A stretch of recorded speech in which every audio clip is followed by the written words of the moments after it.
मरघट तक है तेरी कहानी, पग पग प्यारे दंगल दंगल।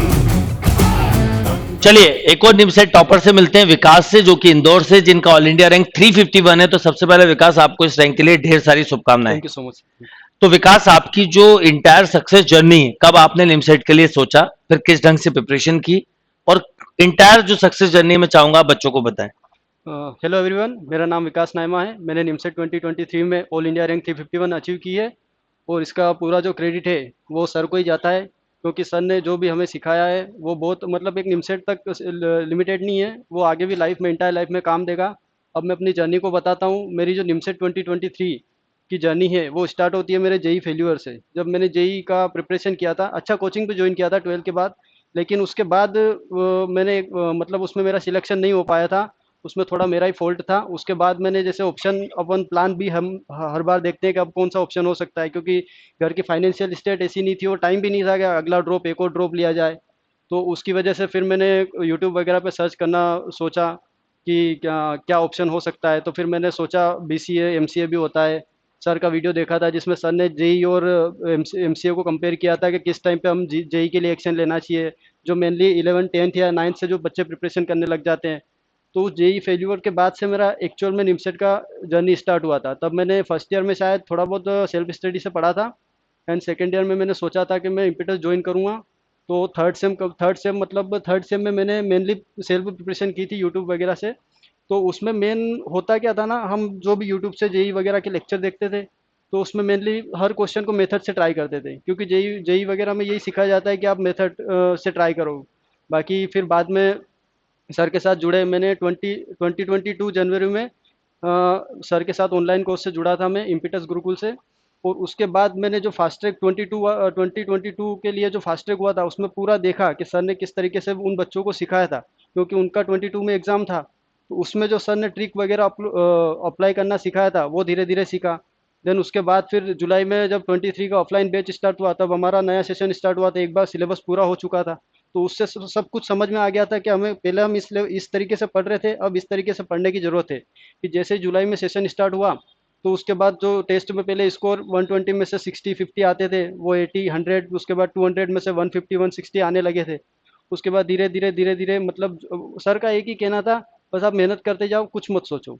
और वही करते थे। टेस्ट टेस्ट देने के टाइम बस दो चीज़ का, अगर इजी पेपर, सर का एक बहुत अच्छा जो मुझे कहना लगा था वो है, अगर इजी पेपर आया तो आपके लिए चैलेंजिंग हो सकता है, क्योंकि उसमें आपको दो चीज़ों का ध्यान रखना है, पहला स्पीड, सेकंड है एक्यूरेसी। और अगर टफ पेपर आया तो आपको केवल एक ही चीज़ का ध्यान रखना है, वो है एक्यूरेसी। और सबसे पहली बात, सिलेक्शन ऑफ क्वेश्चन दोनों में करना पड़ेगा आपको।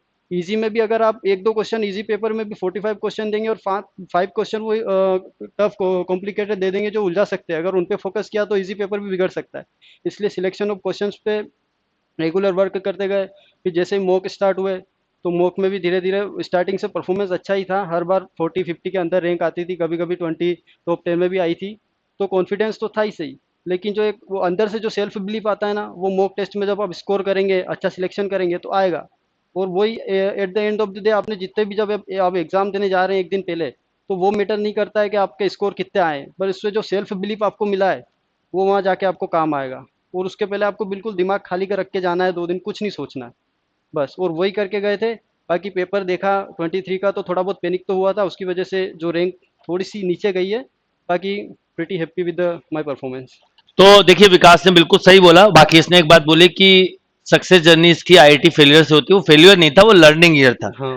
फेलियर कभी कोई होता ही नहीं, फेल नहीं होता। हम कहीं ना कहीं या तो हम सक्सेसफुल होते हैं या फिर हम कुछ लर्न कर लेते हैं। जी। कहीं ना कहीं वो चीज आपके काम आई, ऐसा नहीं कि वो हाँ। पढ़ाई काम नहीं आई। फिर आपने इस साल कई चीजों पे बहुत ज्यादा अच्छे से फोकस किया कि हाँ। नहीं, मुझे अपने इस कोर्स पे, टेस्ट पे, इन सब पे बहुत काम किया। तो ये बताओ मुझे कि आप अपने जूनियर्स को स्पेशली क्या मैसेज देना चाहोगे, क्योंकि कई बार जूनियर्स बड़े कंफ्यूज होते हैं हाँ। कि कर पाएंगे कि नहीं कर पाएंगे, तो उनके लिए क्या मैसेज होगा आपका। जूनियर्स के लिए मेनली मैसेज होता है, मेनली मेरा मैसेज यही है कि सबसे पहले आप अगर अगर आप किसी कोचिंग से जुड़ना चाहते हैं, तो मैं तो प्रीफर यही करूंगा कि आप इम्पिटस गुरुकुल से जुड़े, क्योंकि मैं यहाँ पढ़ा हूँ तो मैंने पूरा चीज़ें एक तरीके से फील भी की है, एनालाइज भी की है कि यहाँ क्या क्या ऐसा होता है जो दूसरी जगह नहीं होता होगा। और मैं बेसिकली इंदौर से हूँ, तो वो चीज़ें सारी समझ सकता हूँ। वहाँ जो क्राउड जो होता है, नॉइस जो आप समझ ही सकते हो, वो तो उसकी वजह से बाकी ठीक वो तो है, बाकी जूनियर्स ना जब कोचिंग सेल्फ स्टडी करते हैं या फिर कोचिंग ज्वाइन करते हैं तो बुक के पीछे बहुत पढ़ते हैं, मैं ये बुक कर लूँ वो बुक कर लूँ। सर के कुछ वीडियोस भी हैं, हमेशा सर हर सेशन में बुक की बात करते ही हैं कि आपको कोई बुक सोल्व करने की जरूरत नहीं है। हमने भी बुक ली थी, आर डी शर्मा ली थी, एक आध महीना करी होगी जब स्टार्टिंग में, और सब बंद कर दी। सेल्फ स्कोरर भी नहीं करी, जो सर का मटेरियल था उसको ही 3 से 4 बार किया था। रिवीजन में भी जब सिलेबस कंप्लीट हो चुका था उसके बाद सर ने रिवीजन का भी बोला, तो वही मटेरियल सोल्व किया, उन्हीं टेस्ट को बार बार किया, बार बार किया। तो अल्टीमेटली आपका एम यही होना चाहिए रिवीजन करते टाइम या क्वेश्चन सोल्व करते टाइम का आपका कॉन्सेप्ट रिवाइज है, ना कि आप नए नए क्वेश्चन, क्योंकि नए क्वेश्चन करेंगे ना तो कन्फ्यूजन बहुत ज़्यादा पैदा होता है। उसकी वजह से हम करीबन कई बार अपना कॉन्फिडेंस लूज कर जाते हैं और उसका इफेक्ट टेस्ट में भी दिखता है। और दूसरी बात, आपको डिसिप्लिन में रहना है।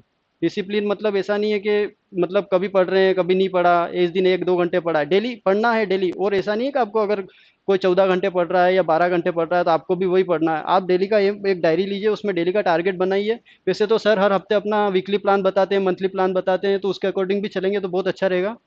बाकी मेन यही है कि आपको किसी टाइम का प्रेशर नहीं लेना है और पूरी जो जर्नी है उसको एंजॉय करना है। क्योंकि जैसे अब हम एनआईटी जा रहे हैं, तो ये जो पूरी जर्नी जो रिकेप करते हैं ना, तो उसमें लगता है कि यार एंजॉय किया है तो बहुत अच्छा है। तो बिल्कुल सही बात बोली विकास ने। आप छोटी-छोटी इन बातों का ध्यान रखिए जो विकास ने बताई। और विकास, अब आपको भी बोलना चाहूँगा कि आप ऐसे ही आगे भी सक्सेसफुल हों जी सर। और एनआईटी में भी जाके बेस्ट परफ़ॉर्म करें, बेस्ट प्लेसमेंट लें और जो लोग मिसगाइडेड हैं, डिमोटिवेट हैं, हाँ, उनको मोटिवेट करें। ठीक है, thank you thank you sir. And once again congratulation. Thank you sir. Thank you.